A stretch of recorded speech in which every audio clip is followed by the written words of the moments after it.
Assalomu alaykum, hurmatli vatandoshlar, qanday ahvolinglar? Yaxshimi? Obdan turib Bugun 1-oyga 15.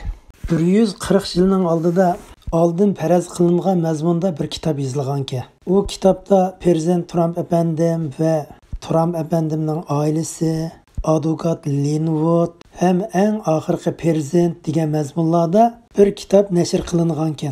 Bu kitobning nashr qilingan vaqti 1894 yil ekan. Shu vaqtida bu kitobning ismi eng oxirgi prezident deb yozilgan. Bu kitobning ismi nima uchun eng oxirgi prezident deb yozildi? Hozirgi Amerikaning vaziyatiga qarasak, Prezident Trump apandim haqiqatan Amerikaning eng oxirgi prezident bo'lib oyoqlashidi ekan. Bundaq desak, Amerika davlati mushning bilan tugidimi degan savol paydo bo'ladi. Amaliyotda unda bo'lmaydi ekan. Trump apandim qaytadan bir yangi Amerika davlatini qurib chiqdi ekan. Hozir Amerika medialarida bo'lsin, Amerikaning gazet jurnallarida bo'lsin, solchi kuchlar Trump apandim Amerikani vayron qilmoqchi degan gaplar nihoyat keng tarqalib o'tibdi. Amaliyotda hozirgidek Amerika davlatini yo'q qilib etishi kerak ekan. Amaliyotda hozirgi Amerika davlati bo'lsa, Incorporated America degan shirkatga qaraydi ekan. Buning ma'nosini uyg'urcha qilib aytsak, hozirgi Amerika davlati Amerikadagi pay cheki sistemasidagi bir shirkatga qaraydi ekan. Bunda aytganda, hozirgi Amerika davlati bo'lsa, haddidan tashqari bo'lgan pay cheki sistemasidagi yo'g'on bir shirkat ekan. Endi bu pay cheki sistemasidagi yo'g'on shirkatning xo'jayinlari kim o deganda, Vatikan, Angliya va bularning keyindagi mas'ullar ekan. Endi bu qanday bo'lib ketdi deganda, tarixni 200 yil keyiniga yondirganda, ya'ni 1776-yili Thomas Jefferson mustaqillik xitobnomasini e'lon qilib, bizning Amerika davlati va Amerika davlatiga qarashli har qaysi shtatlarning hammasi Angliyaning mustamligidan qutuldi va mustaqillik qonunini e'lon qilgan ekan. Hamda demokratiyalik tuzum yo'li qo'yilgan ekan. Lekin Amerika davlati mustaqillik urushi qilgan vaqtida va uning keyindagi urushlarda Amerika davlati nurg'un qarzlarga bo'g'ilgan ekan. Birinchi dunyo urushida Amerika davlatining qarzi 7 milliard fond sterlingga yetgan ekan. Hozir Amerika davlatining davlat qarzi 27 trillion dollarga yetgan ekan. Shunga mushu qarzga munosabatlik Amerika davlatining nurg'un masalalari o'ttirg'a chiqishga boshlabdi.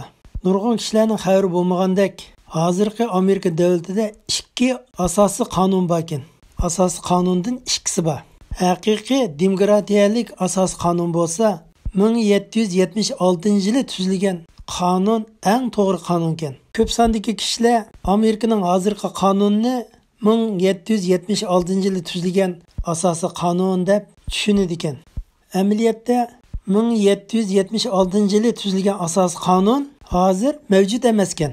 Asosiy qonun tuzilib 100 yildan keyin Amerika amaldorlarining chiriglishi va vatan sotqish sababidan 1871-yili Amerikaning asosiy qonuniga o'zgartirish kirgizilibdi. Amerikaning asosiy qonuniga o'zgartirish kirgizilganda faqat bir so'zni o'zgartibdi. Shu bir so'zni o'zgartgan sababidan ofat xarakterlik vaziyat kelib chiqibdi. Ya'ni The Constitution United States for America oxirgi for America deganni to America deb o'zgartib etgan.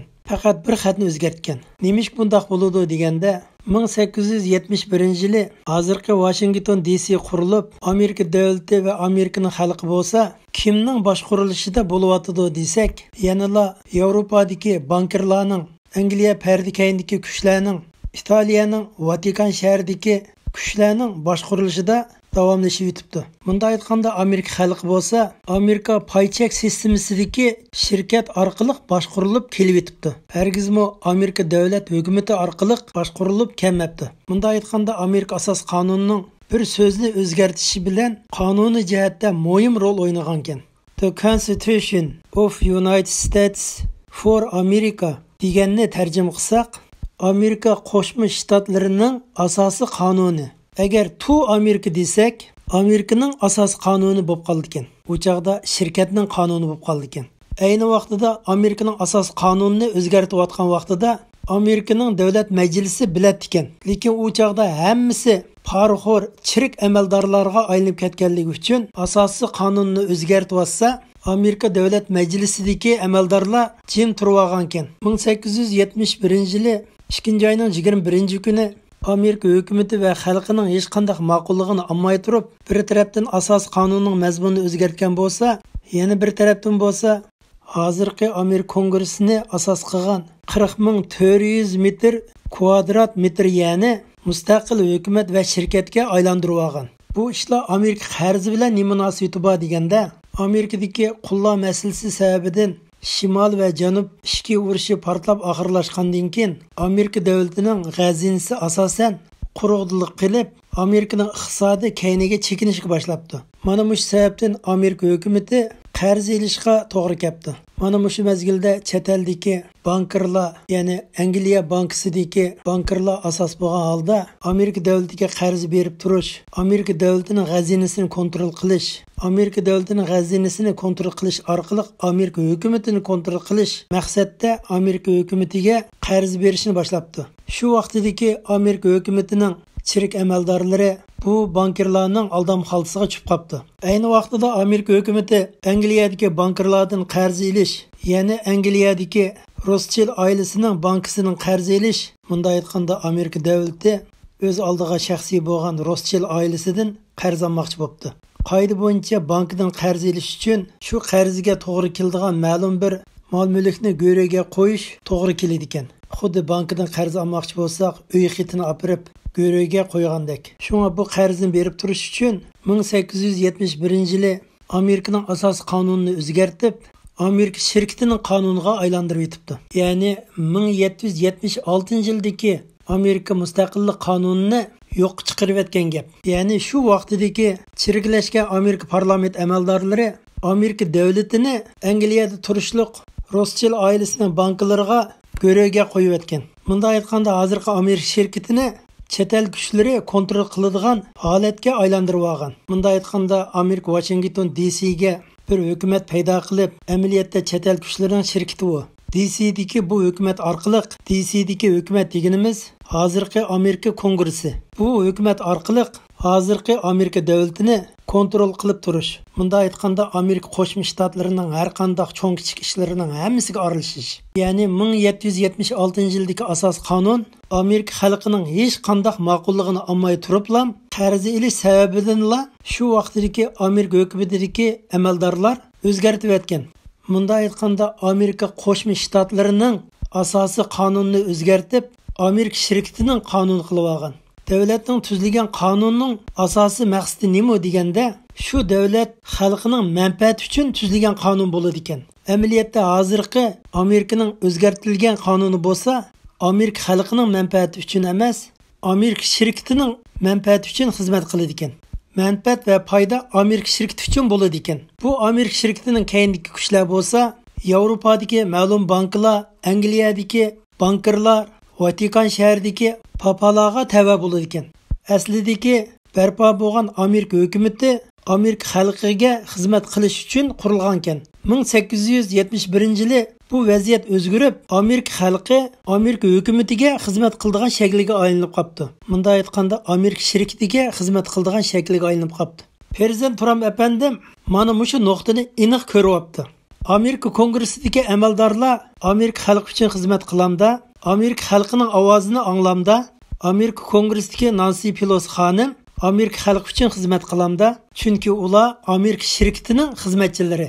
Amerika shirkati uchun xizmat qiladi. Shunga buni Amerika hukumat ichidagi sozliqlar deb atab kelayotgan gap. U chiqilib aytgan chaqda Amerika shirkatining asosli xo'jayinlari bo'lsa, Rothschild oilasiga tava bo'lgan Amerikadagi Rockefeller oilasi, Angliyadagi bankirlar va pardikayni kuchlar va Vatikandagi kuchlar. Shunga Prezident Trump apandim odam avatib, Vatikandagi papalarni ostin-ustin qilib etgan gap. Ya'ni aytishlar qaragan chaqda Italiyaning bosh ministri va sobiq ministrlari tinish shaklda o'zgartirilgan. Balkim bu gapni anglaganlar qabul qilolmasligi mumkin. Qabul qilolmasligi sabab buni bilmaganligi uchun. Bu qitim Prezident Trump apandimni ag'dirib etish uchun Angliya davlatimi qo'l solgan. Rothschild oilasi Amerika davlatiga qarz bergan kundan boshlab Amerika davlatining siyosatlarga aralashadigan va erkin demokratiya sistemlarini o'zgartiradigan Angliyada o'tirib kontrol qiladigan holatga kelib bo'lgan. Ya'ni bunda aytganda 1871-yildan boshlab Amerika davlati Angliyaning kontroliga o'tib bo'lgan. Ya'ni Amerika davlati Angliya sarxillarining boshqarishida bo'lgan. Amaliyotda xalqlarda kuch bo'ladi ekan, lekin aqli bo'lmaydi ekan. Dunyoni kontrol qilayotgan kuchlar bo'lsa, xalqning kuchidan qo'rqmaydi ekan. Qo'rqadigani xalqning ishidan chiqqan aqlliqlardan qo'rqadi ekan. Endi Trump apandim paydo bo'lib qoldi. U xalqning ishidan chiqqan aqlliq. Agar bu qitim prezident Trump apandim g'alaba qilib qolsa, Amerika xalqi ozod bo'ladi ekan. 1871-yilning o'ttirlarida State Corporation deb bir qurilma qurilgan ekan. Bu qurilmada Amerika, Angliya, Vatikanlarning birlashmasi ekan. Amerika shirkati kim bilan hamkorlashadi deganda, Angliya bilan Vatikan bilan birlikda ish bor ekan. Demak, bularning shirkati bir degan gap. Shunlashqa Amerikaning bu shirkati Amerika davlatining xazinasini kontrol qiladigan, Amerika Markaziy bankini kontrol qiladigan holatda turib yetibdi. Nima uchun bunday bo'ladi deganda, biz yuqorida aytgandek, Amerika davlatini Angliyadagi, Vatikandagi va Yevropadagi pardikayndagi bankerlar va qari kuchlar kontrol qilib olgan ekan.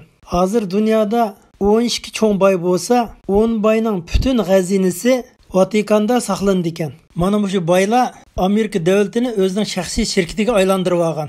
Amerika davlatini bir shirkat deb qarasa, shirkatni yaxshi boshqaradigan Trump apandimni shirkat direktori deb qarab olgan. Shirkatning direktorini ular xohlagancha o'zgartirdi. Dunyo xarakterlik yuz beradigan iqtisodiy krizislarni mushu pardikayndagi kuchlar paydo qiladi. Iqtisodiy krizis paydo qilish orqali xalqlarning qo'lidagi mol dunyoni va emgak mahsulotini nihoyat ustunlik bilan ilib oladi. Iqtisodiy krizis bilan 2020-yili paydo bo'lgan Xitoy virusining xarakterini o'xshash deb bilishimiz kerak ekan.